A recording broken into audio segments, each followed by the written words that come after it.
In this edition of Chopping It Up, we're speaking to, and please just state your full name the way that you like to pronounce it. Leigh Ann Lesho. Leigh Ann Lesho. And Leigh Ann is a musician, a mother. Artist, yes, mother, wife. Yogini. And I moved back home to Tucson, and initially I thought I was just passing through, and my plan was to move to Seattle and be focused on music and yoga, and I met my husband, and I never left, so I've been here ever since.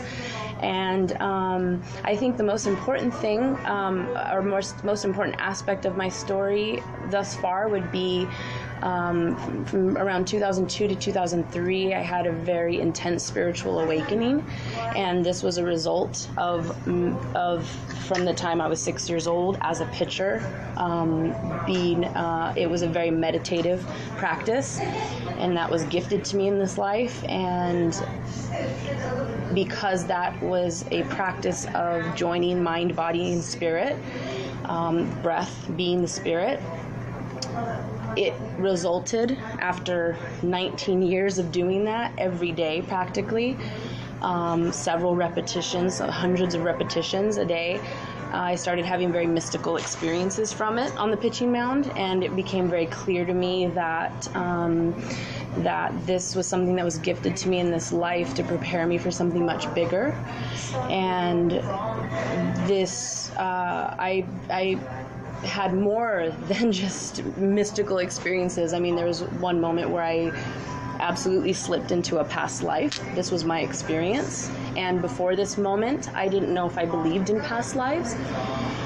And this was the most important, I think the most pivotal moment of my life, because it changed everything for the better. Life would never be the same again in the most beautiful way, because it was an experience that I had with myself, and it created a sense of knowing for myself who I am, where I come from, where I'm going.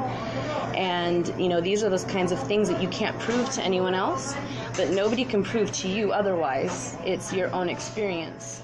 So give us a new way to a new rapport with each other. This is what led me to yoga, because yoga is the only system that I found upon examining any kind of spiritual perspective. Yoga is the only system that I've come across to date that gives you actual practical tools to apply the ideas and actually experience it. So yoga doesn't tell you to believe in anything. Right. Yoga helps us to understand who we are as humans, how the human system works. Sure. And of course, it does come into idea, right at first. Anybody who's never heard of it before and they hear these different ideas and the 8 limbs of yoga, which are like the yamas and the niyamas, and then asana being physical posture, pranayama being breath work, pratyahara being sense withdrawal, and then the 3 final limbs are dharana, dhyana, and samadhi, which are the process of seated meditation. These things seem very foreign at first, and they can be very hard to accept. But if you look into the philosophy and the psychology behind it all, what it is saying is you see for yourself. You do these things. This is a blueprint for life. It was written out by Sage Patanjali over 5,000 years ago. The nature of my music is positive vibration, because sound, I believe, is the most powerful tool that we have.